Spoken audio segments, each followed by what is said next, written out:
Welcome to this edition of the YAHOWAH blog. I am your host, Craig Winn. We had an amazing experience last night with the fellows that we do family hour with, both Kevin and with Kirk, exploring the 6th chapter of Zechariah. And we learned the identity of the 4 flying chariots that have spiritual cargo, and discovered that their mission begins at dawn during the as the long rays of the sun are striking Moriah and the Mount of Olives. And this would be on Towrah, Saturday, Shabat, September 24th in year 6000 Yah, which is 2033. And the chariot that is described as red represents the Adamah Parah, the bloody red man of the earth, who is the man from Edom, who Yeshayah discloses is dressed in red, who is sacrificed to save many Israelites at this time. The black chariot is to end the lives of those Yehudim and the Israelites who are no longer salvageable. Those who, even through the horror of the time of Yaakov's troubles, stuck with their defense of either politics or religion and their defiance of Yahweh, such that they remained either anti-Semitic, anti-Israel, anti-Yahweh, anti-covenant.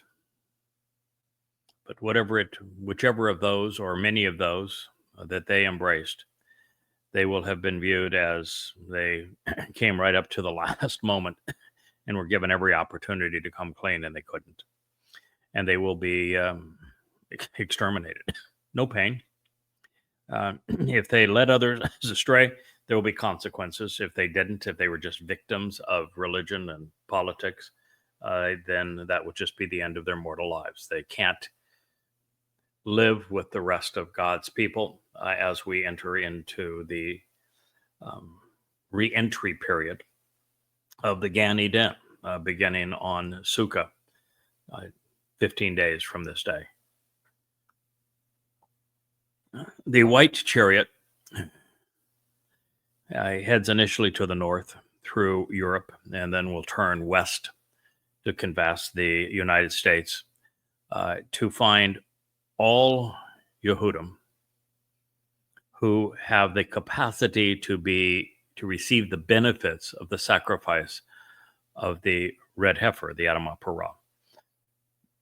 And so any Israelite who missed the Teruah harvest because they had not accepted the terms and conditions of the covenant, hadn't embraced Yahweh by name, or Dod as their Messiah and returning king, the one who fulfilled Pesach, Matzah, and Bakodim, so they were left behind on Teruah the evening before.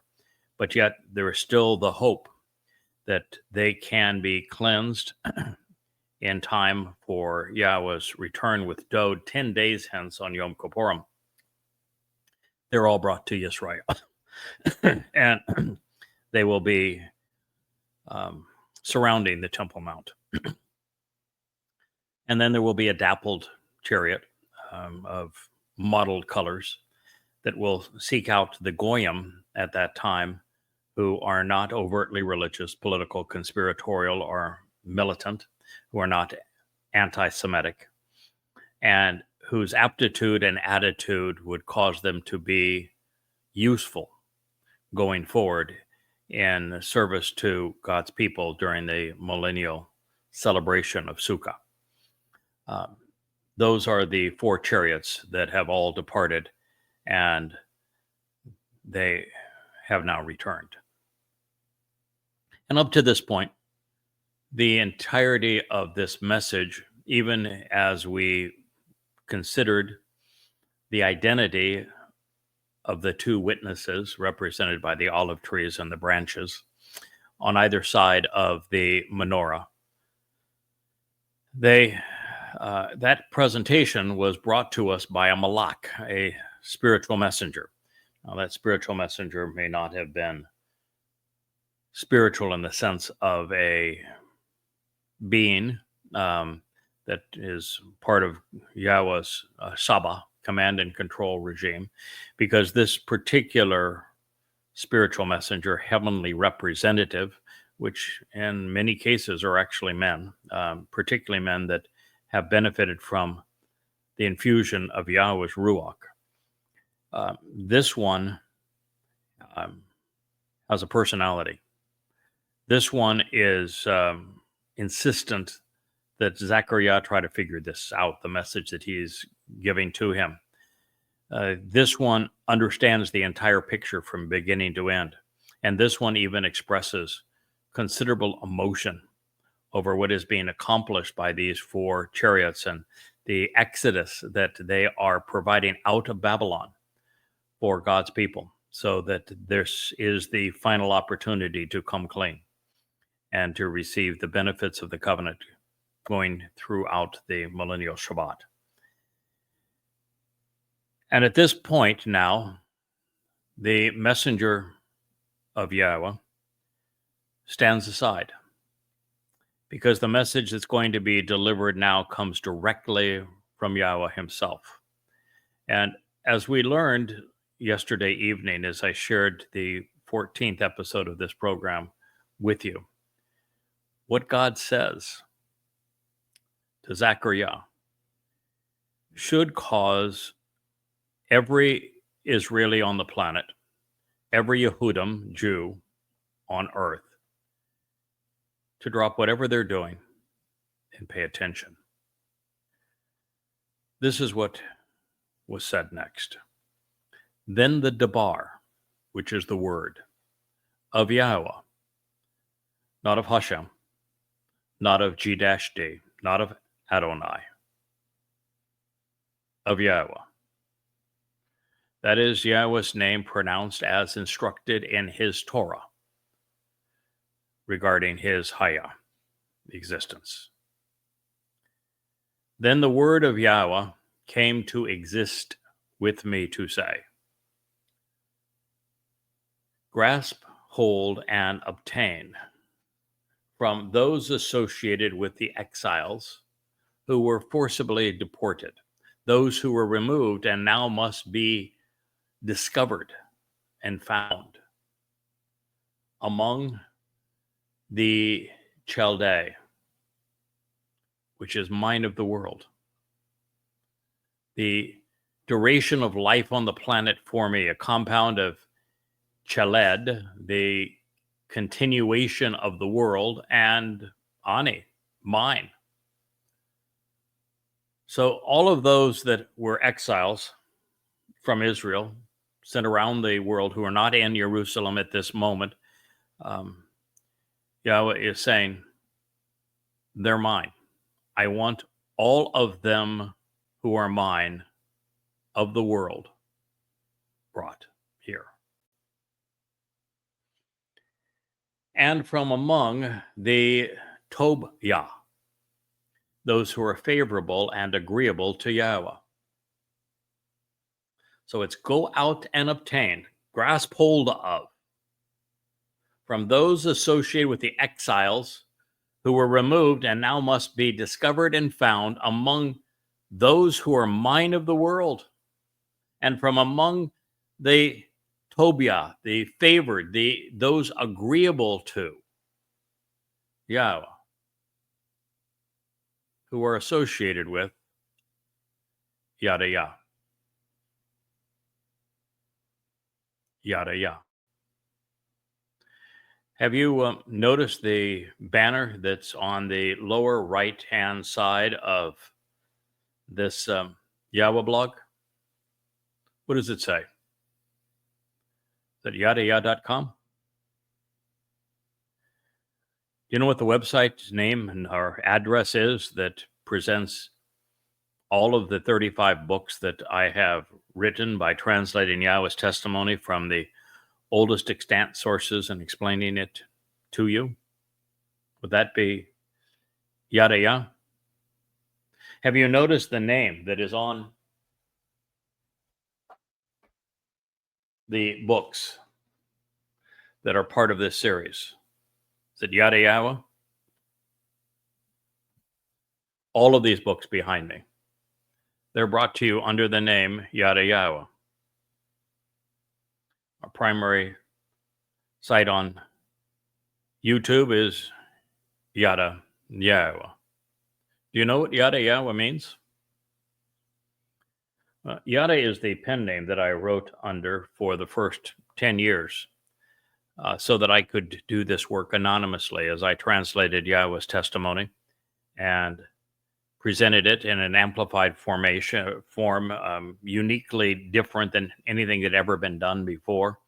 Not only in its comprehensiveness, not only the fact that it was from the oldest extant manuscripts and the Dead Sea Scrolls, not only because it was corrected from the errant diacritical markings of the rabbis, not only because every name was reincorporated into the text based upon its proper pronunciation and meaning, not only because it was the first translation ever to present the Hebrew terms and within a parenthetical that are being used to produce that translation so that you could copy and paste it into a search engine and verify and validate that it was accurate. Everything has been done under Yada Yah, and that Yada was the anonymous name that I used doing all of this work for the first, well, at least 10 years, maybe 15 years of the 24 that I have worked with Yahowah.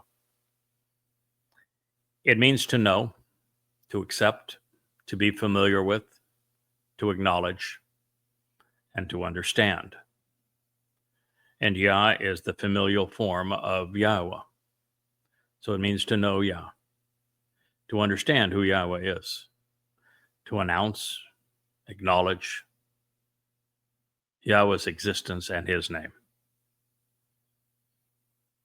And so those who are gathered in that chariot, grasped by the spiritual Ruach envoys that are in the chariot, particularly the white one that follows the black one, while the red one stays in Jerusalem, canvassing the world, are under specific instructions by Yahowah to grasp hold and obtain from those associated with the exiles who were deported, those who were removed and now are being discovered and found, based upon their DNA, by the way, not based upon Judaism, but because they are Jewish.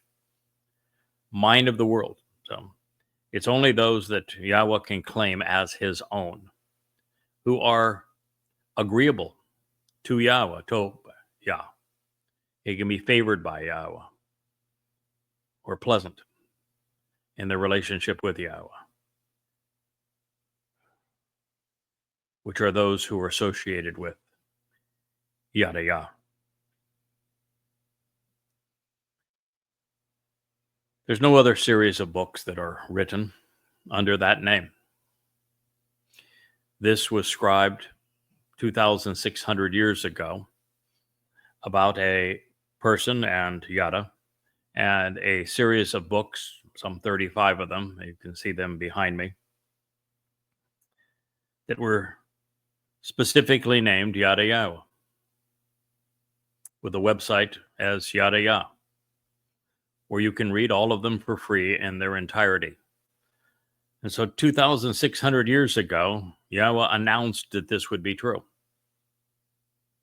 that there would be a series of books and a website known as Yada Yah that his people could go to, so that they are counted among those who are good with Yah, who are Yahwehs of the world, so they could be grasped hold of and brought home at this moment. That makes the series of books under the title Yada Yah the most important in the world, and there are no other books that bear that name. Nothing anywhere close to them. And it makes Yada, therefore, the spokesperson, the voice, the herald of Yahweh. It means that what you're listening to now is sanctioned by God. The first thing that has been sanctioned by God in 2,500 years.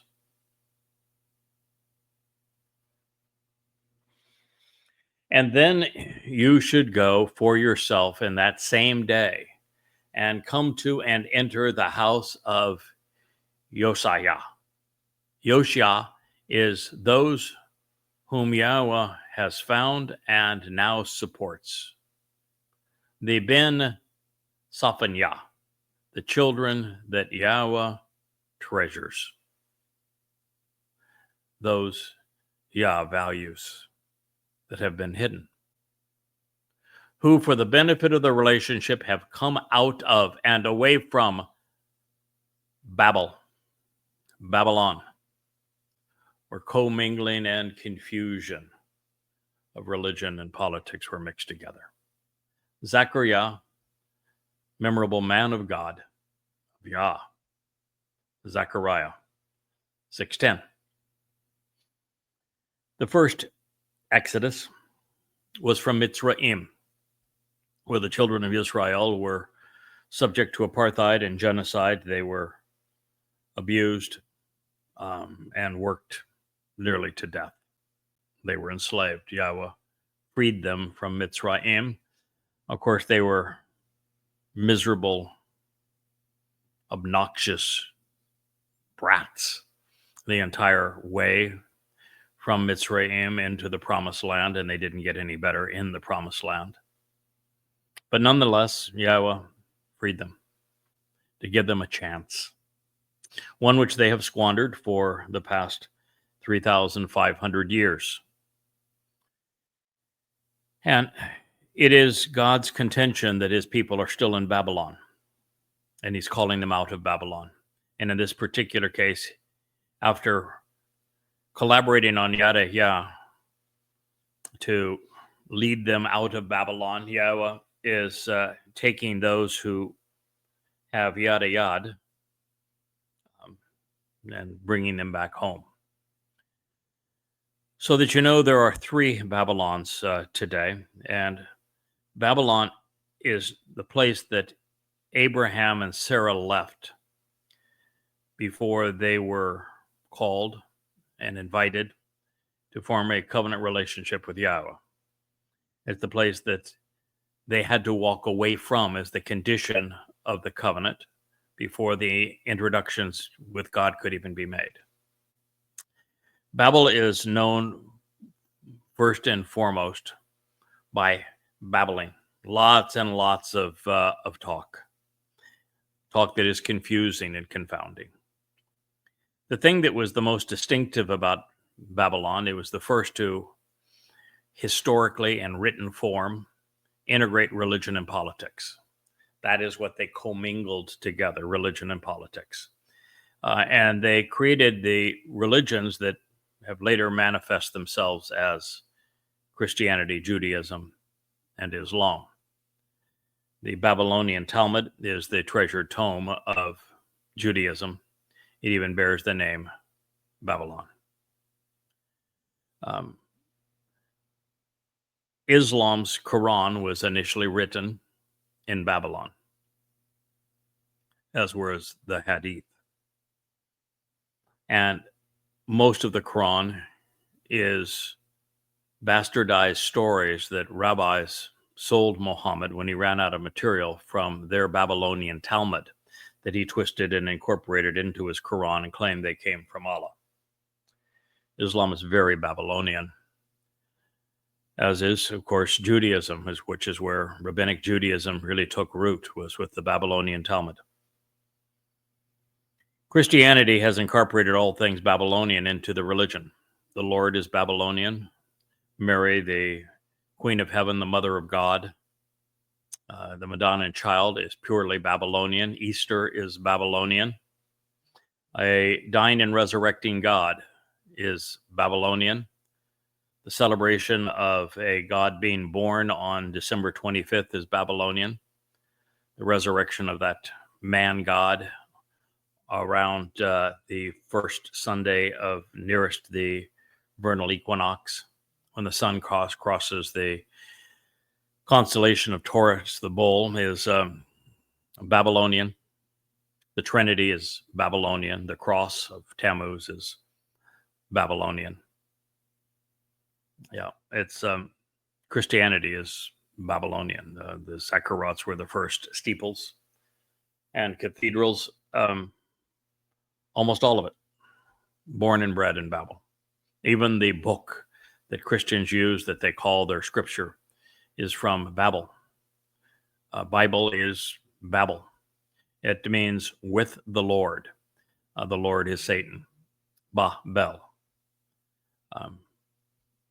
So when your holy book is Babel, and most of your religious customs are born and bred in Babylon, you have Islam, Judaism, and Christianity still slathered with this. Now, when Dode was as speaking to Daniel as Gabriel, God's most capable and courageous man, what he told him was that there would be an evolution of beasts, that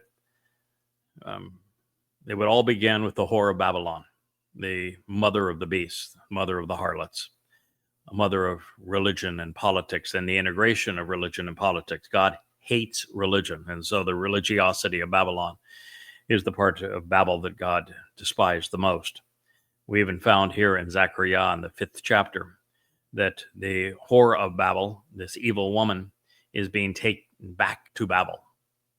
So God has never forgotten his hatred of Babel and Bible and the religions of Christianity, Islam, and Judaism. And that this is the very thing that Abraham and Sarah had to leave before they could even be part of the narrative of the covenant. And so from the beast of Babylon, the beast that manifest religion and politics and tormented the Jews would next be Media-Persia. And following Media-Persia, you have Alexander the Great's Macedonian Empire. And following his empire, we're told that the beast became the bloody red nature of the vicious savagery of imperial Rome. And then there was the beast that evolved out of imperial Rome to tread upon the whole world, the worst of all possible beasts, the Roman Catholic Church, Christianity. That's the migration of these, an evolution of the ultimate beast that God speaks of through his prophet and beloved son, the Messiah, David, to Daniel.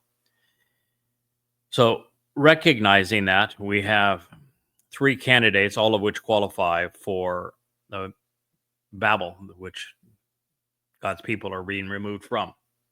The first of those is obviously geographic Babylon.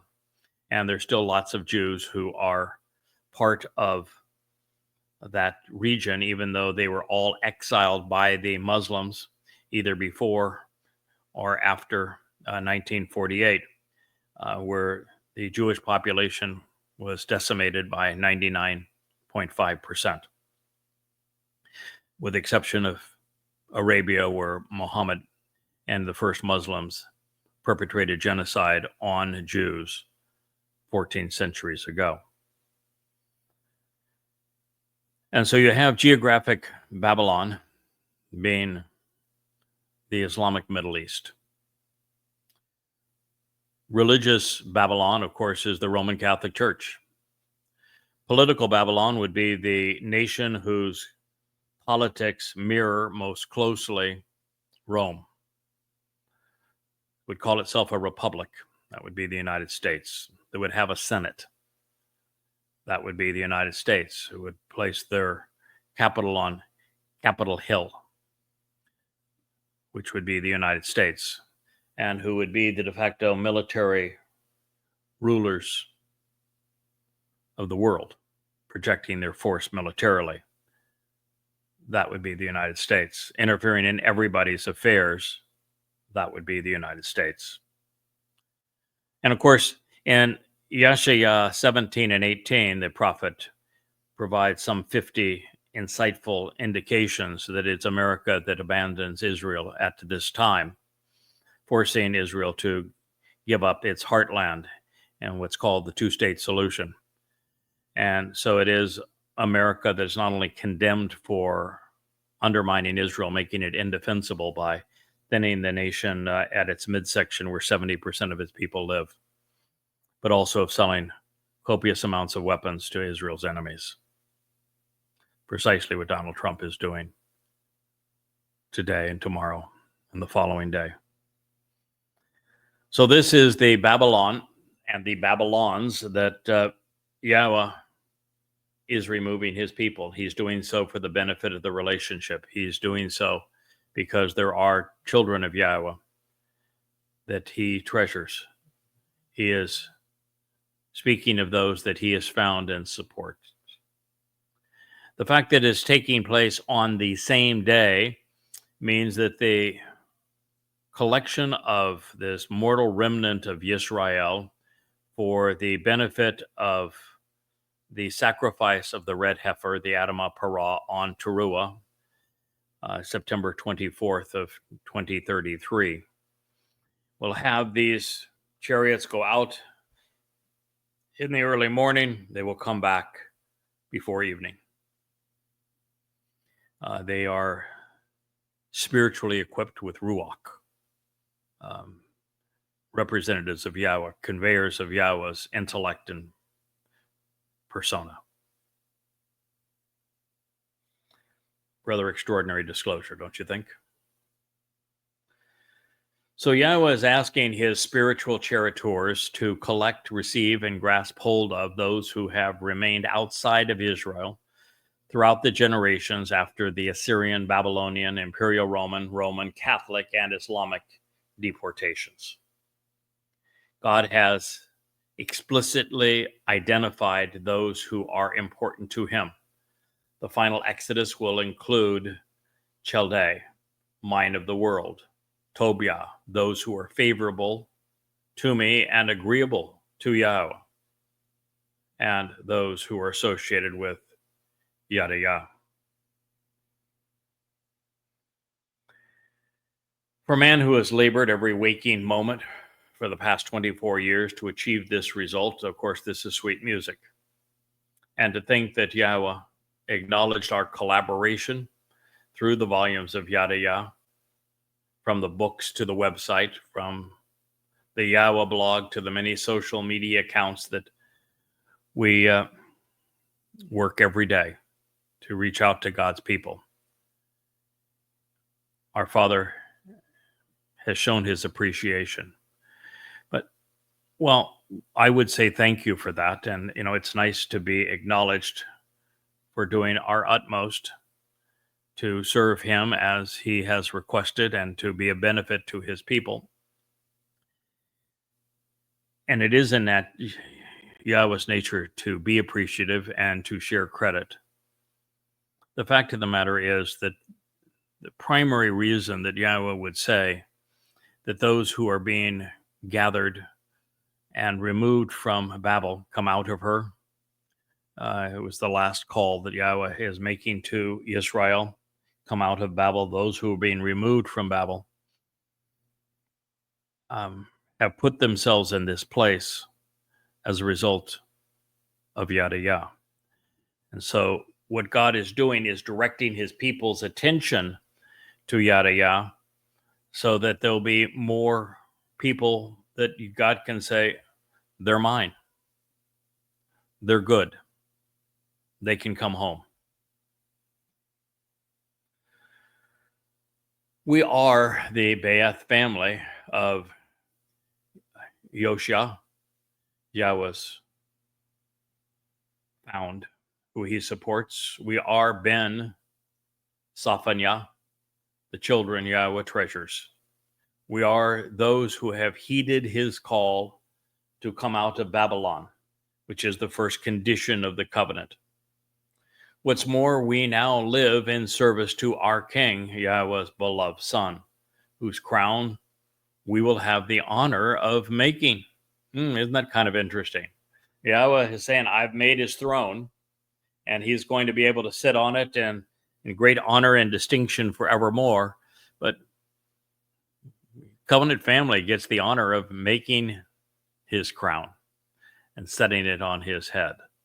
I can assure you, when we do this, there will not be a dry eye in the. And should you wonder what Dod's throne is going to look like, take a look at the Ark of the Covenant. The only difference between the one that he's going to sit on, which is the real one, the authentic one, the one that he had in his possession 3,000 years ago, is that the actual Ark of the Covenant has the two cherubim, such that if we're dealing with something that is, I'll make this like a seat. The wings of one cherubim sit like this. So this is the front of the seat. The wings of the first one sit like this. So this one set of rings, that right wing would be an armrest, and the left wing would go to the middle to serve as a backrest for this throne, for this seat. And the second cherubim is going to be like this, with his left wing serving as the armrest on the left side, and his right wing meeting the left wing of the other cherubim right there in the middle. So what you have is these structure like this, so that you have an armrest on both sides, like you would expect on a throne, and a backrest on the throne. And that throne is the mercy seat of the Ark of the Covenant that Dod will have anointed on Yom Kippurim, the day of reconciliation, when he returns with the blood of the bull. That would be the parah, the red heifer, and of the goat, it's going to be Elia, who's going to serve in that capacity. So it's a rather extraordinary throne. As for crown, I can tell you it'll be a labor of love. I'm hoping that those who have artistic style and ability, like my wife, will be able to contribute to its elegance as opposed to myself. But I can tell you it will be a labor of love. It says, then take some silver and gold and make a crown. And you should set it on the head of Yahusha. Yahusha. Yahweh delivers and saves. The son, Ben, who is Yahusadak. Right about Yahweh.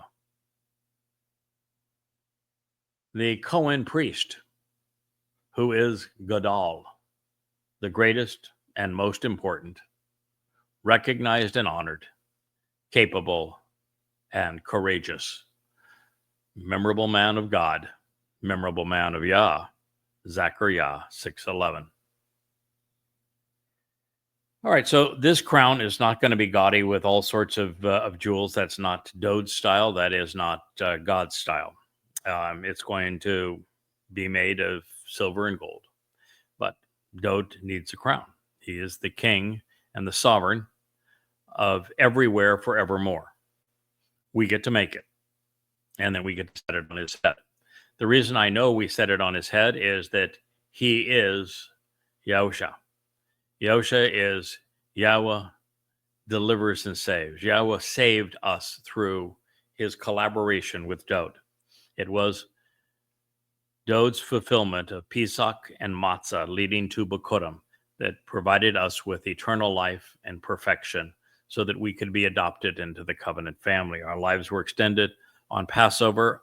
Our souls were purged of their guilt by Dod taking our guilt and depositing it in Sheol on Matzah so that we could be seen as perfect and therefore empowered and enriched by God. Dod is the one through whom Yahweh did this. So Dod is Yahusha.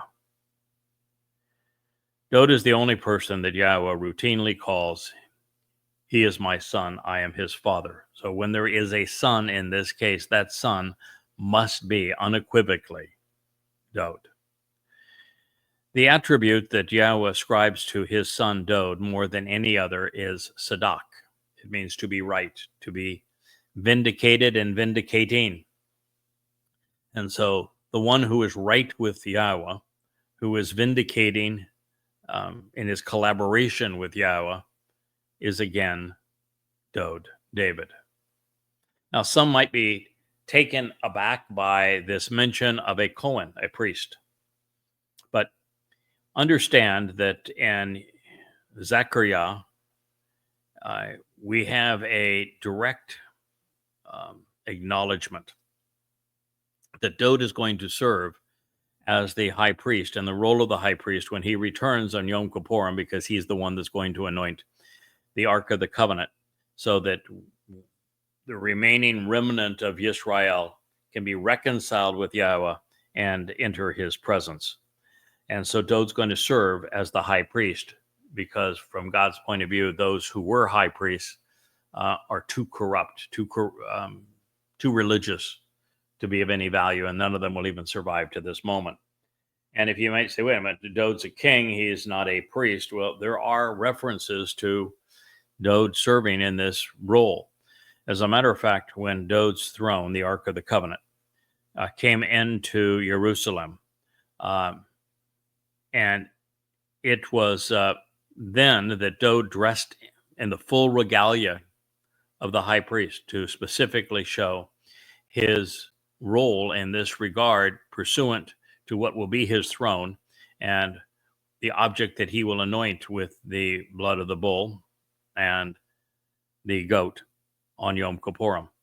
And so he danced and he celebrated and he sang as the Ark of the Covenant was making its way onto the Temple Mount to be put underneath the tent of the restoring testimony until the more permanent and established house of Yahweh's name could be built.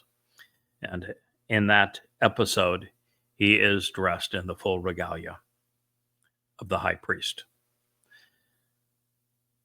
The last bit of identity, again, speaks only of one man, Dod. Yahweh has a number of men, including Yada, his Choter, that he refers to as Gadol. The Choter is given the Ruach of Gadol, as a matter of fact. But the man most known to be God's most important, most recognized, honored, capable, and courageous is Dod. As a matter of fact, Gabriel, which is a name that I shared with you earlier, typically just translated as transliterated as Gabriel, by Daniel's own acknowledgement, was a man, not a angel, not a spiritual entity. And Gabriel means the most competent, courageous, capable man of God. This is Dod. So it is Dod as Gabriel, the Gabor, who provided all of the prophecies pertaining to when he would enter Jerusalem to serve as the Passover lamb and then fulfill Matzah as the Messiah and to bring eternal salvation ultimately to God's people. This is a unified story where all of these pieces fit together. And we know that Zechariah is speaking of God's beloved son, Dod. Now, of course, just to reestablish this, one does not crown priests, but one does crown kings. And since we know that our king has dressed as the high priest when bringing the Ark of the Covenant into the city of Dod, and because we are aware that he will serve in this role when he returns to anoint the mercy seat of the Ark of the Covenant, the Kipporeth, in a manner consistent with the Torah's instructions on Kippurim, This is simply further affirmation that Dod is Yosha ben Yahowah Sadak. Yahweh is vindicating and right. Yahweh therefore delivers the son who is right about Yah.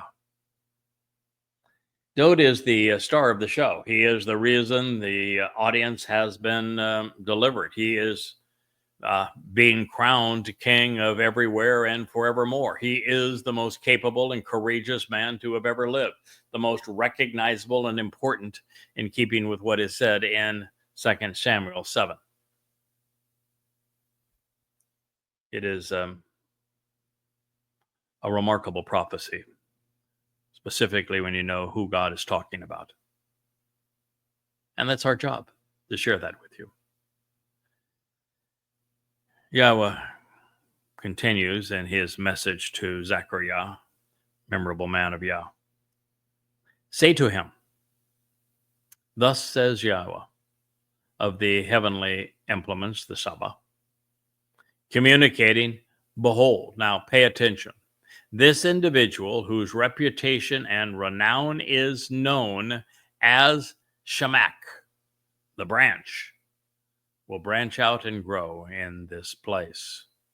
He will build at that moment in time the residence and the home as the means to endure of Yahweh. Zechariah 6:12. So when we crown Yosha ben Yahowah Sadak, our king, we are to recognize that Yahweh has referred to him as the Samak branch. This is in keeping with the relative position of Dod and Yada, the greater and lesser luminaries, the king and his herald. Shamak is the main branch. Dod is the main branch of the tree of lives. He might as well be the tree of lives. The Choter is a secondary branch off of that main branch, directing you to the tree, the branch that is Dod, and being productive and fruitful in coordinating the Shabuah and the Towrah harvest based upon what Dod achieved, Pesach, Matzah, and Bakurim. And so the term that Yahweh loves to use, probably more than any other, to define his son, Dod, is Samak branch. Just as on the fourth day of creation, pointing to the fulfillment of the Moedim, you have the greater and lesser luminaries, the sun and the moon, with the moon reflecting the sun's light. Dod returns as brilliant as the sun. It is his herald's job, Yada's job, to reflect Dod's brilliance. And so Dod is the main branch, the Shamak, his herald is the Choter, a stem off of that branch. And this is poignant because in 2 Samuel 7, one of the most important prophecies in the whole of Yahweh's testimony, the one that brought me to translating and enhance my relationship with Yahweh tremendously, is one about building houses. Who builds them, who lives in them. And Yahweh was quite clear that he doesn't want us to build houses for him. He wants to build a marvelous home for us, and particularly for his beloved son, Dod. But nonetheless, Dod wanted badly to build a home for Yahweh. And Yahweh said something very prophetic at the time, telling Dod that, no, you're not going to build this one. And what he said is that you have blood on your hands. And that is interpreted as that he was a man of war. And yes, Dod was. He defended Israel 66 times, but Yahweh could not be using that as a negative, because Yahweh had Dod's right arm and back at every moment. He fought 66 defensive battles to protect Israel. He won 66 of them because of Yahweh's support. So being a man who fought his people's battles would have been viewed very favorably by Yah. What Yahweh meant by "you have blood on your hands" is that it is Dod as the high priest that's going to anoint the Kaporeth, the mercy seat of the Ark of the Covenant, with the blood of a bull and the blood of a goat, Yada and Elia, at the moment of his return on Yom Kippurim. And so it is prophetic to having the blood on his hands that reconciles the relationship between Yisrael and Yahweh at that moment. And as a reward for all that his son has achieved by fulfilling Pesach, Matzah, and Bakodim, and returning as our king, Yahweh is saying, you get to build the house this time. And that house is going to be comprised principally of light. So it is going to be a magnificent edifice. But isn't it wonderful when you consider the nature of 2 Samuel 7, that Dod gets to do the thing that he so badly wanted to do throughout his life, which is to build a marvelous home for Yahweh's name, for the covenant family. So he will build at that moment in time the residence and home and means to endure of Yahweh.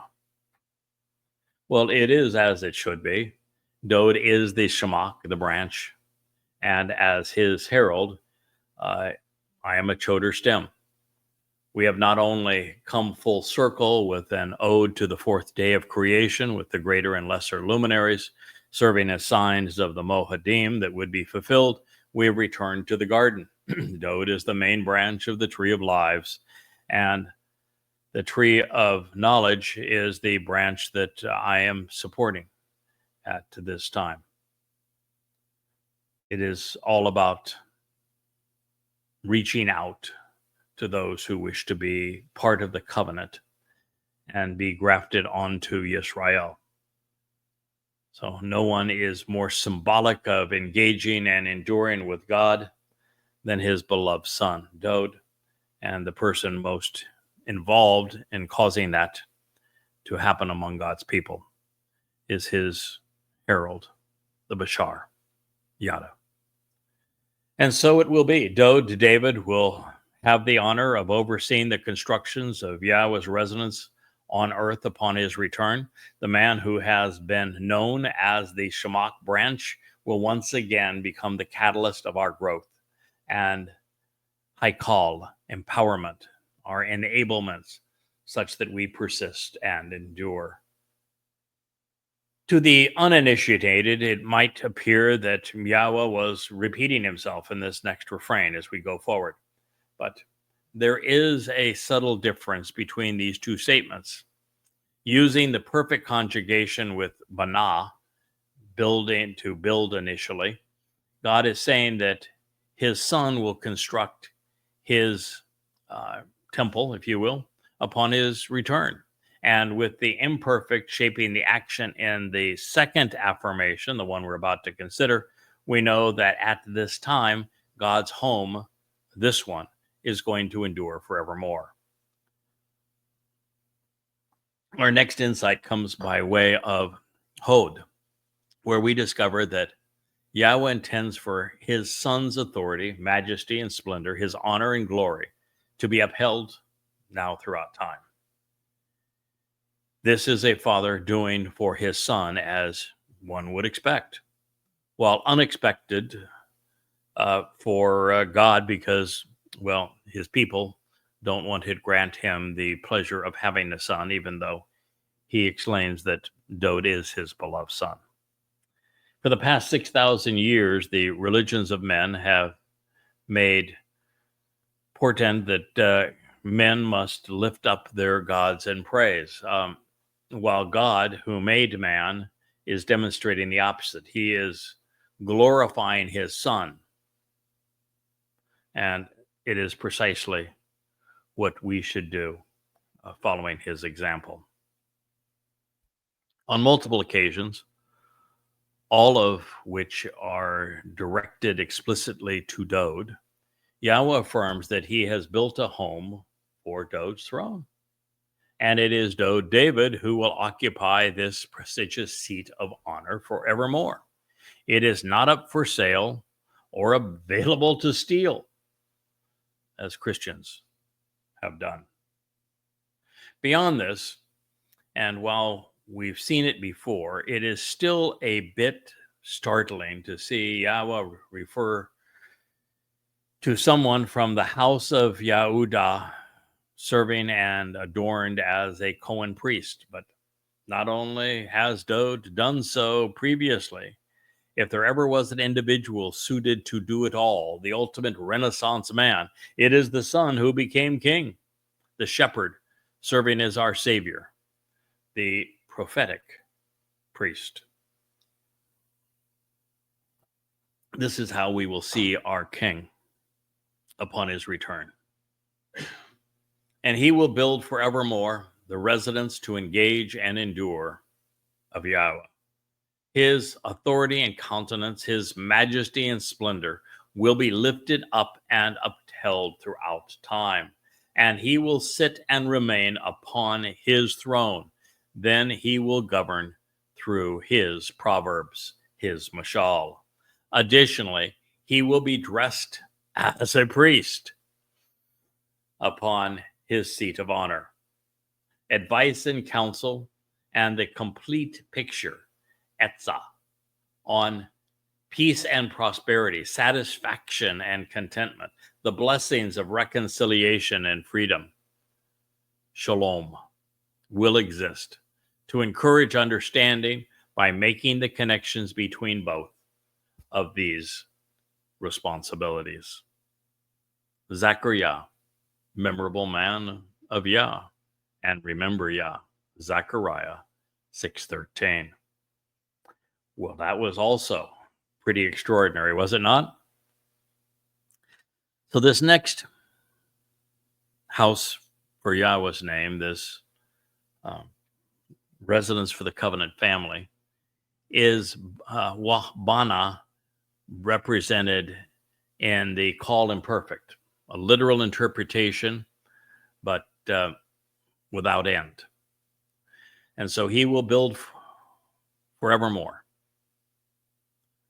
the residence to engage and endure. Eth, I call the sanctuary, the place of the temple to prevail and to persist. It is from Yakal, which is the means to overcome, to succeed and persevere, to be empowered and be made capable by Yahweh. His authority and consonance, his majesty and splendor will be lifted up and upheld throughout time. We were told specifically of Dode that he will be given a name and a level of distinction that surpass all others who have ever lived. God is affirming that through the second to last prophet, Zechariah. And he will sit upon his throne. We find throughout the Mizmor, and particularly in the 89th, and we find in 2 Samuel 7 that Dode is being afforded an everlasting throne, a seat of honor by Yahweh that is built by Yahweh and will be housed in a lovely home constructed and designed by Yahweh for his beloved son, who is Dode David.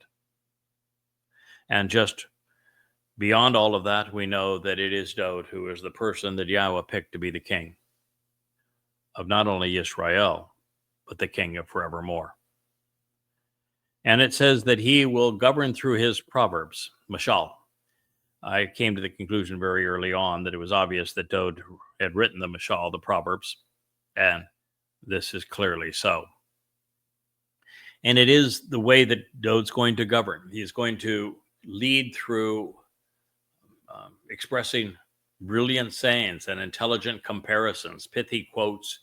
He's going to draw pictures with words to exercise his authority. His leadership will be by explaining things in a memorable way to encourage understanding. Isn't that a beautiful picture of the ideal leader?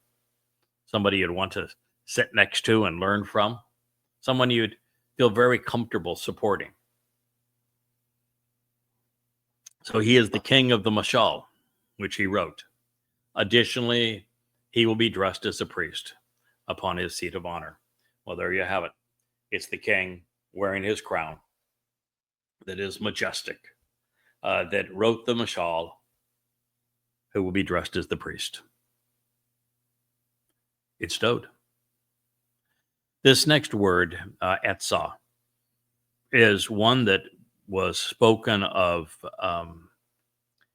through Yashayah and again through Dod between 300 and 600 years before Zechariah was written. And it speaks of the spirit of etzah that was afforded to the Choter. And when Dod describes the Choter in the 14th Mashal, speaking of Mashal, he speaks of him having etzah. Chip off the old block, I guess, here. Branch off the main stem, or a stem off the main branch would be more correct. Just as Dod and I share Chakmah, according to Dod, according to Yashayah, and that we share Yada, knowledge, and we share Gabora, courage and competency. We share Yara, respect and reverence for Yahweh. We share Bien, which is the capability of making connections to understand, and the Chakmah is wisdom, which we also share. These are things that are conveyed by Dod of the Choter and things that Yashayah says of the Choter that come by way of Yahweh's Ruach. And of course, we share Yahweh's name. But we also share Etzah. Etzah is one of the 7 spirits of Yahweh that is given to the Choter.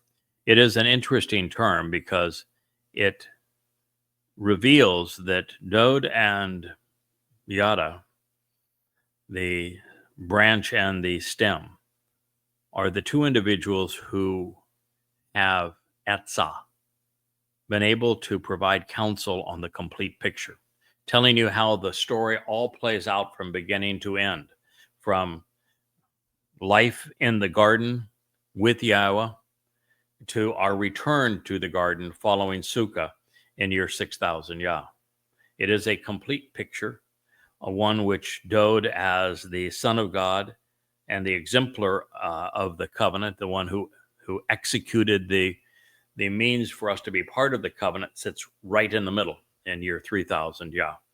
And it is this complete picture. The difference between Dod and myself as it relates to Etzah is that Dod was in a much more difficult position to figure out the entire story because he lived in the middle of the story. And now I'm sharing this to you from the end of the story, so it's much easier to see the whole portrait that God has painted for us in its completeness. So Etzah is pertinent directions regarding how to properly respond to the entire plan, prudent consultation on the purpose of the whole proposal, effective mentoring on how to deliberate all relevant decisions. On peace and prosperity, shalom, satisfaction and contentment, shalom, blessings of reconciliation and freedom. That is the story. The whole story revolves around that word, shalom. It's the most repeated word amongst Jews. It means to reconcile a relationship. Peace is a derivative of that concept of reconciling a relationship. It is Dod who reconciles our relationship with Yahweh on Yom Kippurim, the day of reconciliations. And it's his herald, Yada, who makes that possible for the mortal remnant of Yisrael. As the Adamah Parah. We are the 2 men who offer sacrifices as part of the Moedim, the serving as the greater and lesser luminaries. So this is the complete picture on reconciliation, shalom, that will exist to encourage understanding and making the connections between both of these responsibilities, Bien, Shanaim, which means both. Bien is the most, interesting word probably in the Hebrew language. It can mean simply between, drawing a connection between this and that, today and tomorrow, sunrise and sunset, between these things. But it is also the Hebrew word for understanding, for complete comprehension. And so, since it's the same word, what it's doing is saying that it is by making connections between the various things we have come to know and finding the common denominator, using statistical analysis to ascertain the connections between these various things and how one thing leads to another. They have an appreciation of cause and consequence, for example. Making the connections here between Dode and the Shemek branch, between the crown, between the seat of honor, between him being Gadol, Chakmah, Bien, all of these things, him being the one who is Sadak, the one who Yahweh saves through Yahusha. It's by making these connections that we come to understand. And this is the process that is being implemented here in Zechariah 6:13. So just as building homes and thrones connects to Shamuel 7 and Zechariah 6, and as Chakmah wisdom leading to Bien understanding serves as the bridge between Proverbs 14 and Isaiah 11, where the Choter is named and described, here we find two more. It was in his 14th Mashal word picture that Dode explained his association with the Choter, and it is in the parallel portrait painted by Yashayah 300 years later that we find that they shared Etzah and Gabora. Etzah is a very unique term, and Gabor is as well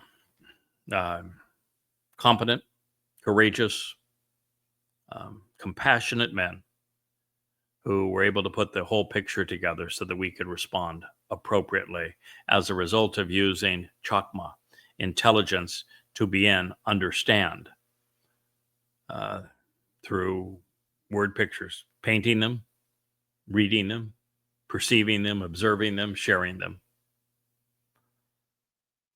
So God's Son will, Mashal, govern through his proverbs, and a giant stride in that direction existed when he introduced the Choter in Mashal 14. And if you recall, it was after addressing the spirits of Chakmah and Bien that Yahweh spoke of providing the Choter with the Ruach of Etzah and then of Gaborath, one after another.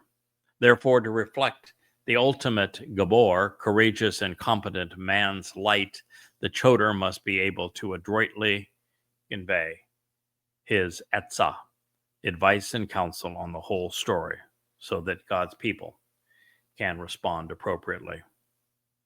And therefore, Yahweh inspired Yashayah to affirm the productive stem would receive the spirit of advice and counsel on the complete picture, Etzah, and of being emboldened, capable, and inspiring, while Gabora, on how to be confident and courageous as a leader, to be empowering.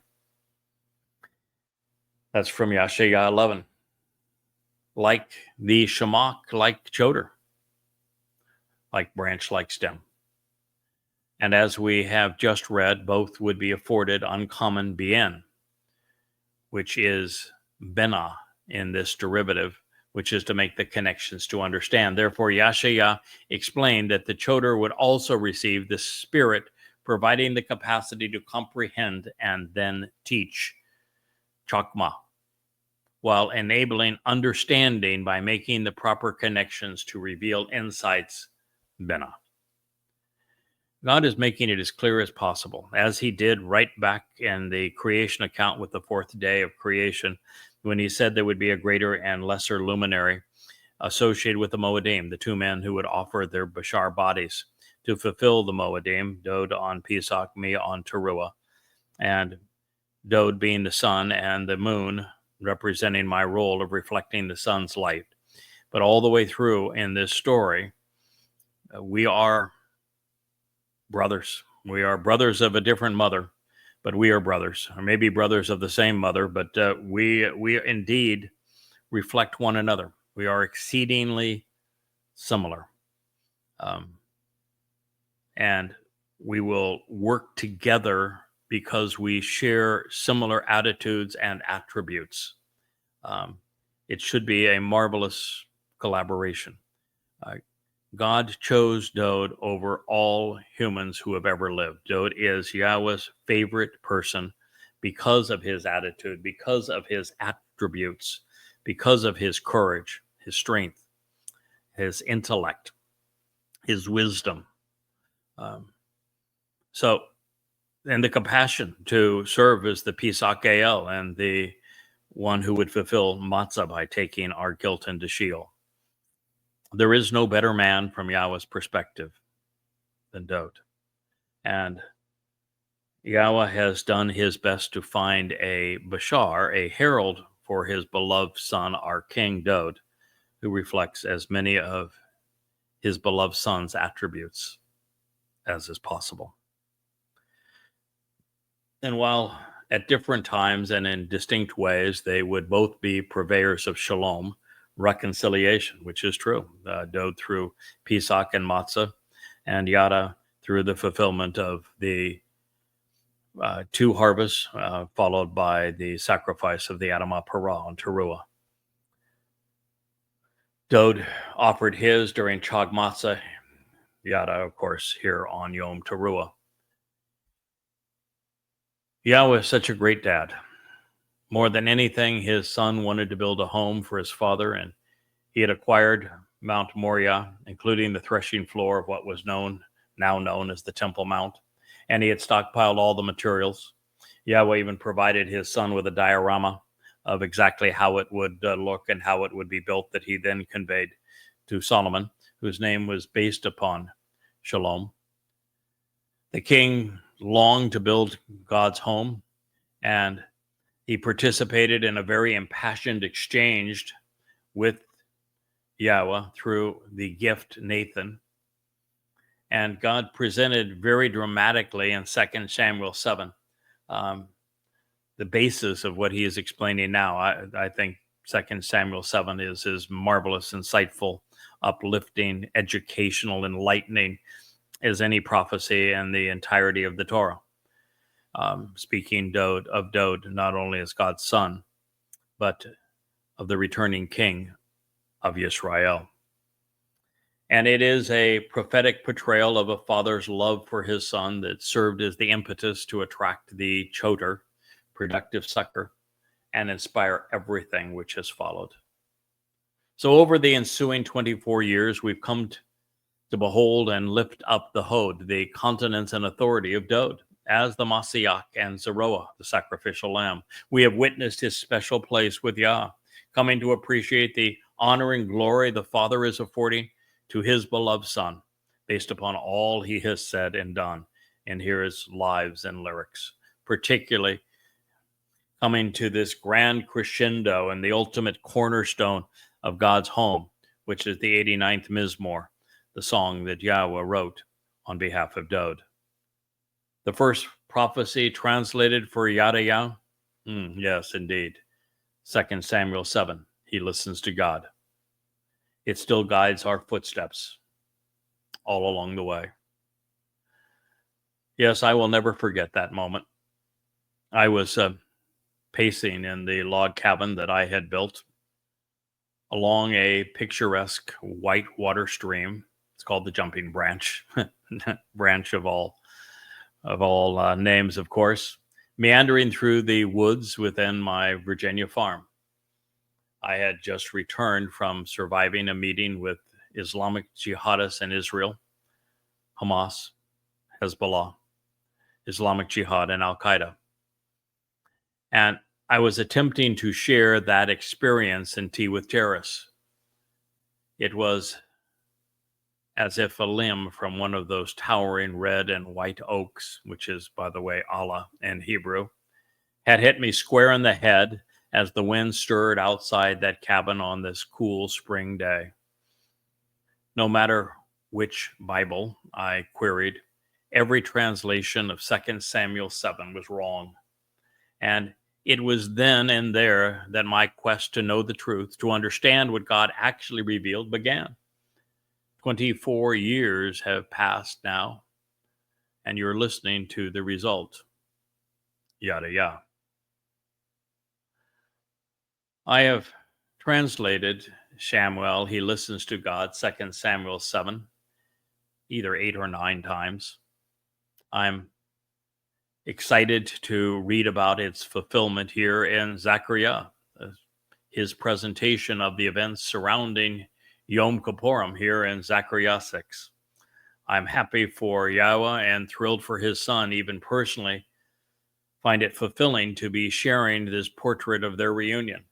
It is as if I'm witnessing the birth of Yada and the conception of Yada Yah from the vantage point of where it has all led to Dode building Yahweh's home and then reigning as king.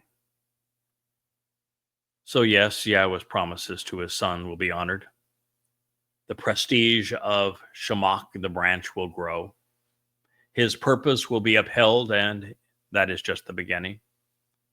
The author of the Mashal Proverbs will govern through them, sharing their parental advice.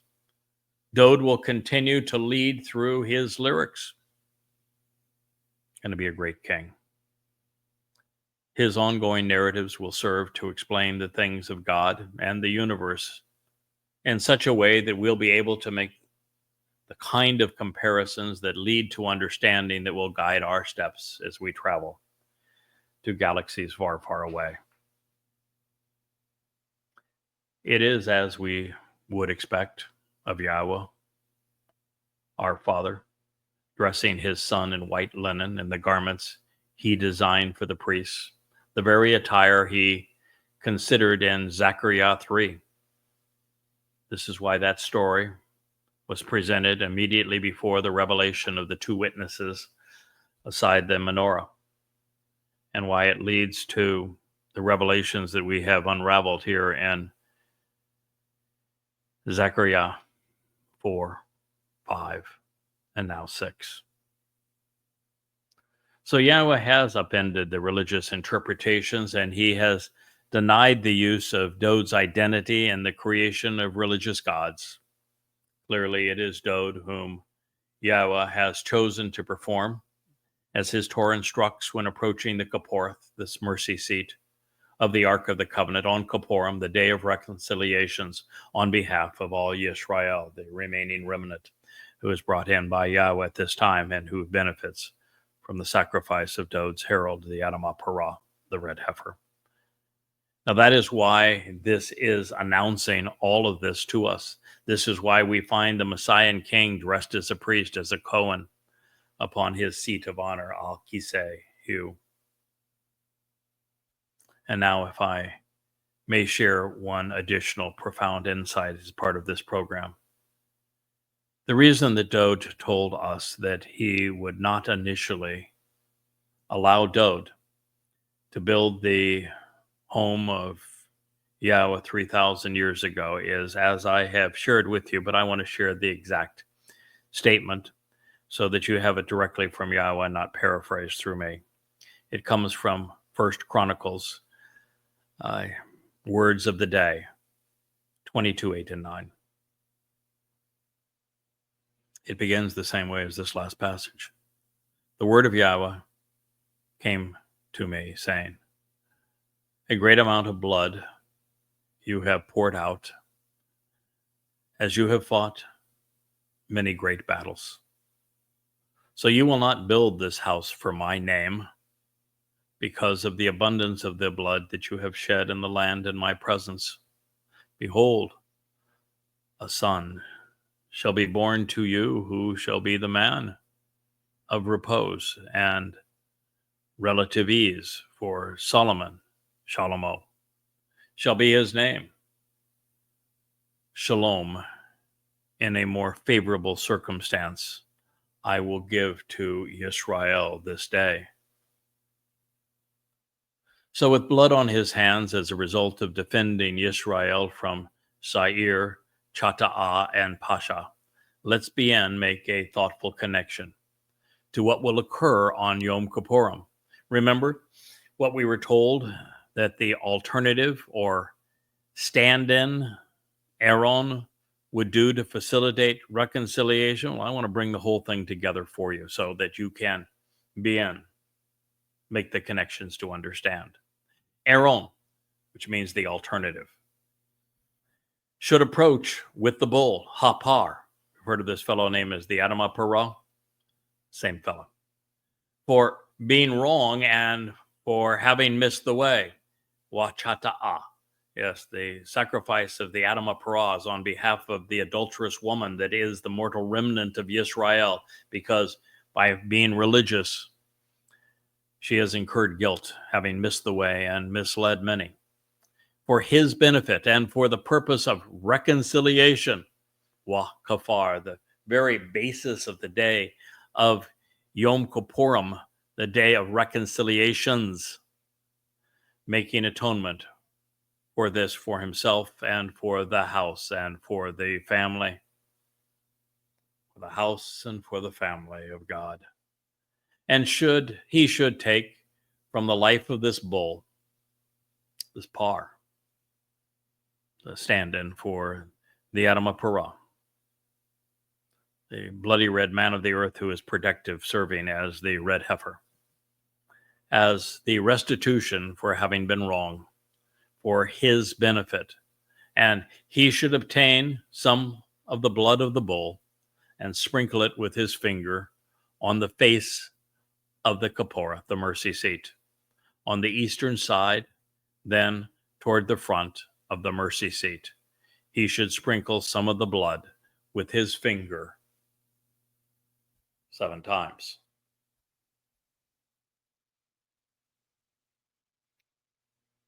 Isn't it interesting how this is playing out? And how God wants us to have an appreciation of what is being done on this day by his Son. Next, he should prepare the goat, that's Elia, to provide the means to resolve iniquity and pardon sin for going astray, for the benefit of the people, and return with its blood towards the house and through the curtain with its blood, as he did with the blood of the bull, sprinkling it upon the mercy seat, the Kapporah, toward the front of the mercy seat. Thereby, he shall provide reconciliation upon the set-apart place as a result of the impurity and filthiness of the children of Yisrael. They are the adulterous woman of Numbers 5, who must be cleansed by the sacrifice of the Adamah Parah, the red heifer, so that Israel is ready to be betrothed and royal to her returning king, Daud.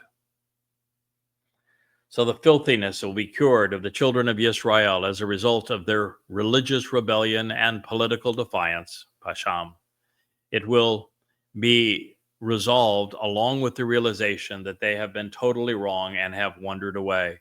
Therefore, he should act accordingly, doing this to approach the shining and clear tent of the restoring witness to the eternal testimony of the appointed meetings, the Moed, which abides with them in the midst of their impurity and filthiness. Kara called out Leviticus 6:16. So Aaron would be symbolic of what Yahweh will have Daud to do for his people on this day. He will act in accordance with the Torah to reconcile the relationship with Yisrael and Yehudah via the Kapporah on Kippurim, leading to Sukkah. And now we know why the blood would be sprinkled on the mercy seat, why it would come from a par, Yada, as the Adamah Parah, the king's herald, the Choter, and the Seir, the goat representing Elia, and not occurring by way of the Passover AL, why this would occur on Kippurim, not Pesach.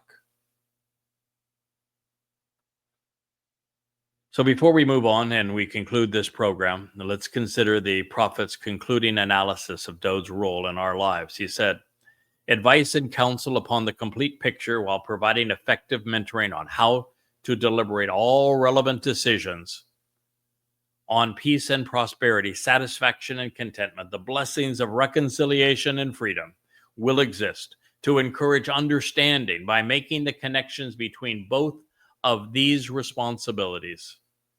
And that, my friends, is Shamuel 2 Samuel. That is Zechariah 6:13. And it's speaking of what was conveyed earlier in 2 Samuel 7, where we read, it came to pass when the king sat down and relaxed in his home, that I'm going to tell you this story on another episode of the YAHOWAH blog, because this is now the beginning of 2 Samuel 7:2, which is one of my very favorite. And let's begin our next session of Chakmah Choter with it.